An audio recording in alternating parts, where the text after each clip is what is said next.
Hello, this is the fifth part of our chapter Animals, Forms and Functions. Locomotion, movement in other animals. The term locomotion refers to the movement of an organism from one place to another. It comes from two Latin words, locus meaning place and motio means movement. Animals can move from place to place in water, in air or on land. Animals show locomotion in the form of running, jumping, swimming and flying. They move from one place to another for various reasons such as to find food, mate and find a suitable habitat or to escape from the predators. The way in which an animal moves depends upon the type of skeleton it has. Some animals do not have any skeleton. Let us study how different animals move. Locomotion का मतलब होता है किसी भी organism का movement एक जगह से दूसरे जगह पर होना. इसका ओरिजिन हुआ है लैटिन वर्ड से. दो लैटिन वर्ड्स के कॉम्बिनेशन से ये बना है. लोकस जिसका मतलब होता है प्लेस और मोटियो जिसका मतलब होता है मूवमेंट. तो एनिमल्स जो हैं वो एक जगह से दूसरी जगह जा सकते हैं, पानी में, हवा में, ज़मीन पर. और एनिमल्स जो हैं उनमें डिफरेंट टाइप का लोकोमोशन होता है. रनिंग, जंपिंग, स्विमिंग, फ्लाइंग, ये सारे लोकोमोशंस होते हैं. और एक जगह से दूसरी जगह जाने के लिए उनके पास कई सारे रीज़न होते हैं. फूड ढूंढने के लिए, मेट ढूंढने के लिए, या अपने रहने की जगह ढूंढने के लिए, या प्रीडेटर्स से बचने के लिए, दैट इज़ अपने दुश्मनों से बचने के लिए. और किस तरह से कोई भी एनिमल मूव कर सकता है ये डिपेंड करता है कि उसका स्केलेटन किस तरह का है, उसका बोन्स का स्ट्रक्चर किस तरह का है. और कुछ एनिमल्स होते हैं उनमें स्केलेटन नहीं होता है. लेट्स स्टडी कि डिफरेंट एनिमल्स जो हैं वो कैसे मूव करते हैं. Earthworms. Earthworms lack skeleton of bones. Their body is filled with fluid and such kind of a skeleton is called liquid skeleton. The muscles squeeze against the fluid. It is very interesting to note the way earthworms move. They move by repeated contraction and expansion of muscles of their body. They make their body thin and long by contraction of circular muscles. Therefore, the long muscles are compressed. Thereafter, the long muscles are compressed to make the body thick and short. This way, the contraction and expansion of muscles take place repeatedly, which enables the earthworm to move forward. अब earthworm जो होता है उसके पास bones का skeleton नहीं होता है. उसकी बॉडी के अंदर एक फ्लूइड होता है और ऐसे जो फ्लूइड से उसका जो स्केलेटन बनता है उस टाइप के स्केलेटन को बोलते हैं लिक्विड स्केलेटन. उसके जो मसल्स होते हैं वो स्क्वीज होते हैं अगेंस्ट दिस लिक्विड और उसको थिन और लॉन्ग बनाते हैं. फिर उसके बाद कॉन्ट्रैक्शन होता है उन मसल्स का, जिससे उसकी बॉडी जो है वो वापस से थिक और शॉर्ट हो जाती है. तो दिस कॉन्ट्रैक्शन और जो ये एक्सपांशन होता है बार बार होने से उसकी बॉडी जो है आगे मूव करती है. तो इस तरह से अर्थवॉर्म जो है आगे मूव करता है. Snail. There are two types of walking in snails, with creeping locomotion and with small wave locomotion. The foot is the largest part of the snail's body visible outside the shell. The muscular foot is used for locomotion, which is developed to a flat crawling sole at its lower side. During movement, snails leave behind a slime trace because a large gland at the foot soles present front and produces large amount of mucus the snail crawls on. The mucus reduces friction between the foot sole and the ground, enabling the snail to perform such amazing act as to crawl unharmed over a knife's edge. Snail में locomotion जो होता है वो दो तरह का होता है, क्रीपिंग लोकोमोशन और स्मॉल वेव लोकोमोशन. और जो स्नेल का जो फुट होता है वही उसका सबसे बड़ा पार्ट है, मस्कुलर पार्ट, जो कि शेल के बाहर दिखाई देता है. बाकी स्नेल की पूरी बॉडी जो होती है वो इस शेल के अंदर होती है. और ये जो लोकोमोशन होता है ये क्रॉलिंग होता है. और इस फुट का जो फ्रंट पार्ट होता है ये एक स्लाइम जैसा प्रोडक्ट जो है वो रिलीज़ करता है, और वो जो है स्लाइम जैसा प्रोडक्ट यहाँ पर नीचे आ जाता है जो कि फ्रिक्शन को कम करता है। तो स्नेल जो है वो इजीली मूव कर सकता है। स्नेल जो है हमेशा उस स्लाइम जैसे म्यूकस जैसे प्रोडक्ट के ऊपर चलता है। उस म्यूकस के ऊपर चलने के कारण स्नेल किसी भी सरफेस के ऊपर चल सकता है, चाहे वो कितनी ही शार्प क्यों ना हो, क्योंकि उसको शार्पनेस फील नहीं होती, वो सिर्फ अब उस म्यूकस के ऊपर चलता है। आप कभी ऑब्जर्व भी कर सकते हो, स्नेल जब चलता है तो उसके पीछे ऐसा म्यूकस जैसा एक सब्सटेंस जो है उसकी लाइन बनती जाती है। तो क्योंकि वो स्नेल जो है उस म्यूकस के ऊपर चलता है, तो वो एक ब्लेड के ऊपर या एक शार्प नाइफ के ऊपर भी चल सकता है, उसको कुछ भी नहीं होगा क्योंकि उसकी बॉडी से सरफेस टच ही नहीं होगी। Snake. Snakes have the skeleton inside their body. Such a skeleton is known as endoskeleton.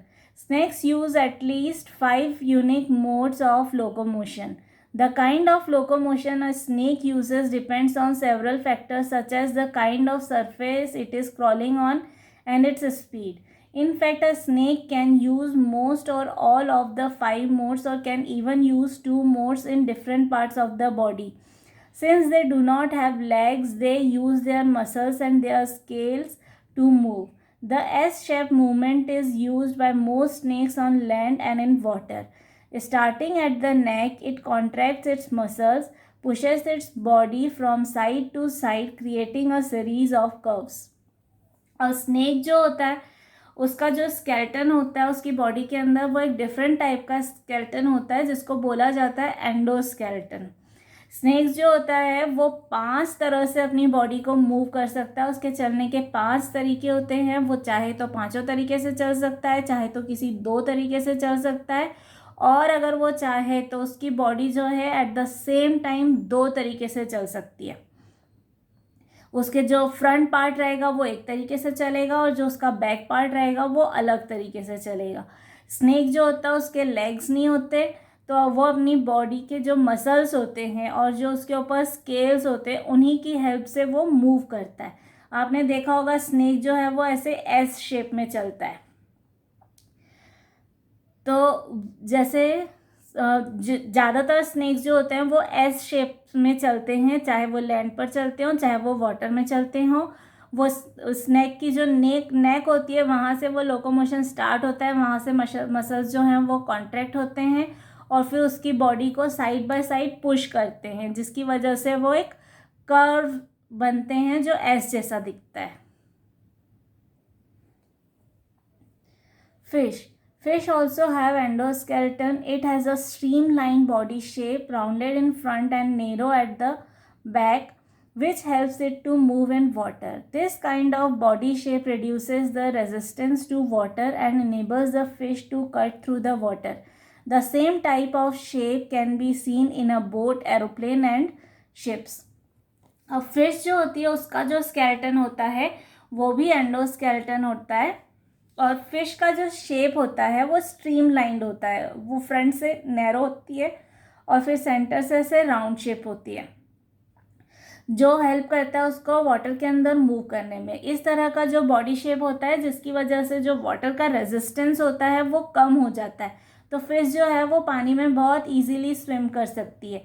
आपने नोटिस किया होगा किसी भी बोट का, शिप का या एरोप्लेन का भी शेप जो होता है वो ऐसे ही होता है, वो फ्रंट से ऐसे नैरो सा होता है। The fish swims with the help of its fins. The tail fin increases the speed. The pectoral and pelvic fins push up and down. They also help the fish turn or stop. The muscles present in the body of the fish contract from side to side and front to back. The body of the fish pushes against the water and moves the fish forward. Fish के जो fins होते हैं वो उसको help करते हैं पानी में मूव करने के लिए, अपनी स्पीड को कंट्रोल करने के लिए, या ऊपर नीचे होने के लिए, या टर्न होने के लिए। जो ये टेल फिन होता है इससे वो अपनी स्पीड को बढ़ा सकती है या कम कर सकती है।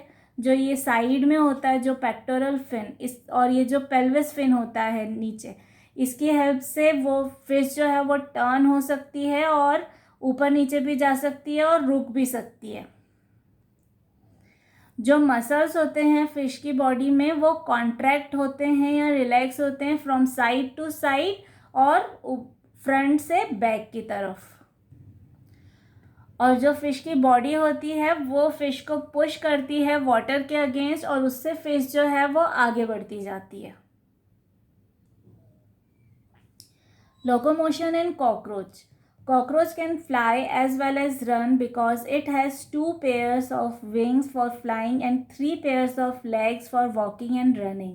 The body of cockroach is covered with a hard chitinous exoskeleton which is divided into rings around the body. These rings allow body movements. अब कॉकरोच जो होता है वो चल भी सकता है, दौड़ भी सकता है और उड़ भी सकता है, क्योंकि उसके पास 2 पेयर होते हैं विंग्स के और 3 पेयर होते हैं लेग्स के, जो उसको हेल्प करते हैं वॉकिंग और रनिंग के लिए। और जो बॉडी होती है कॉकरोच की वो कवर्ड होती है एक्सोस्केलेटन से। जो स्केलेटन बॉडी के बाहर होता है उसको बोलते हैं एक्सोस्केलेटन, और जो स्केलेटन बॉडी के अंदर होता है उसको बोलते हैं एंडोस्केलेटन। और उस जो एक्सोस्केलेटन होता है वो रिंग्स में डिवाइडेड होता है कॉकरोच का, और वो उसकी पूरी बॉडी को कवर करता है और उसकी पूरी बॉडी को प्रोटेक्ट करता है, और वही रिंग्स जो हैं उसको हेल्प करती हैं मूव करने में। Cockroach has 3 pairs of legs. The distal ends of the legs have claws and adhesive pads. The first pair of legs pull the body forward and the third pair of the legs pushes the body from behind. The claws and adhesive pads help the cockroach to climb. अब cockroach के जो होते हैं वो 3 pairs होते हैं legs के, और इनके एंड पे जो है वो क्लॉज होते हैं और अधेसिव पैड्स होते हैं, मतलब जो चिपकने में उसको हेल्प करते हैं। तो जो फर्स्ट पेयर होता है लेग्स का वो बॉडी को आगे फॉरवर्ड पुल करता है, और जो लास्ट पेयर होता है बॉडी का वो उसको आगे पुश करता है। तो उसकी वजह से उस कॉकरोच जो है वो आगे बढ़ पाता है। और जो क्लॉज और अधेसिव पैड्स होते हैं वो कॉकरोच को क्लाइंब करने में हेल्प करते हैं, क्योंकि वो उसको ग्रिप बनाने में, चिपकने में हेल्प करते हैं। The 2 pairs of wings attached to the thorax of cockroach aid in flying. The hind wings move up and down by the action of flight muscles attached. At each of the downward movement of hind wings, the air is pushed downward and backwards, and the body is pushed upwards and forward. The forewings do not beat but hold at right angle to the body. और cockroach का जो ये थ्रॉक्स होता है, you can से the neck part of the cockroach, वहाँ से उसके 2 पेयर्स ऑफ विंग्स जो हैं वो अटैच्ड होते हैं। जो हाइंड विंग्स होते हैं वो ऊपर और नीचे मूव करते हैं, जिसकी वजह से वो उड़ सकता है। जो हाइंड विंग्स का जो डाउनवर्ड मूवमेंट होता है और जो उसका अपवर्ड मूवमेंट होता है, उसकी वजह से वो हवा को पीछे पुश करता है और कॉकरोच की बॉडी को वो आगे पुश करता है। और जो उसके 4 विंग्स होते हैं वो कभी भी ऐसे फ्लैप नहीं होते, वो राइट एंगल पे होल्ड करते हैं। Locomotion in birds. Birds have wings to fly and a pair of legs for walking. Some birds swim in the water like ducks, swans, etc. A bird's body is spindle shaped or streamlined to make it fly in the air. Their bones are hollow but strong, which makes their body light for flying in the air. Their forelimbs are modified into wings. Their shoulder bones are strong. The breastbone is broad for the attachment of breast muscles. Powerful breast muscles move the wings up and down, which is called flapping of wings. Birds जो होते हैं उनके पास wings होते हैं जो उनको help करते हैं हवा में उड़ने के लिए, और लेग्स होते हैं जो उनको हेल्प करते हैं वॉक करने के लिए. तो birds can also walk and also fly. अब बर्ड्स जो हैं, कुछ बर्ड्स जो हैं वो वाटर में स्विम भी कर सकते हैं, जैसे डक्स और स्वान्स. और बर्ड्स की बॉडी जो होती है वो स्ट्रीमलाइन होती है, दैट इज़ फ्रंट से जो होती है वो नैरो होती है, जो उनको एयर में फ्लाई करने में हेल्प करती हैं. और बर्ड्स के जो बोन्स होते हैं वो होलो होते हैं, अंदर से खाली होते हैं, लेकिन वो बहुत स्ट्रॉन्ग होते हैं, जिससे उसकी बॉडी जो है वो लाइट हो जाती है, क्योंकि वो अंदर से होलो हो जाते हैं तो उनकी बॉडी लाइट हो जाती है और वो इजीली फ्लाई कर सकते हैं. जो उनके 4 लिम्स हैं वो मॉडिफाई होके उनके विंग्स बन गए हैं. यू कैन से कि their wings are their 4 limbs. और जो उनके शोल्डर बोन्स होते हैं वो बहुत स्ट्रॉन्ग होते हैं. जो ब्रेस्ट बोन्स होते हैं वो बहुत ब्रॉड होते हैं और वो ब्रेस्ट मसल्स जो हैं उससे ब्रेस्ट बोन से अटैच्ड होते हैं. और जो ब्रेस्ट बोन्स हैं और ब्रेस्ट मसल्स हैं वो हेल्प करते हैं विंग्स को अप और डाउन मूव करने के लिए. जो विंग्स का अप एंड डाउन मूवमेंट होता है उसको हम फ्लैपिंग ऑफ विंग्स भी बोलते हैं. By the contraction of flight muscles wings move downward and forward. This downstroke of the wings pushes the air downward and backward, and the body is pushed upward and forward. When the wings move upward, the bird moves downward. तो birds के flight muscles में जब contraction होता है तो उनके wings जो हैं वो डाउनवर्ड और फॉरवर्ड मूव करते हैं. तो जब डाउनस्ट्रोक मूवमेंट होता है तो वो एयर को पुश करता है डाउनवर्ड और बैकवर्ड, दैट इज़ नीचे और पीछे, और बॉडी को पुश करता है वो आगे और ऊपर. वह और जब विंग्स जो हैं वो ऊपर की तरफ मूव करते हैं तो बर्ड्स जो हैं वो नीचे की तरफ मूव करते हैं. और जब ये विंग्स जब ऊपर की तरफ होते हैं उसको बोलते हैं अप स्ट्रोक, और जब नीचे की तरफ होते हैं उसको बोलते हैं डाउन स्ट्रोक.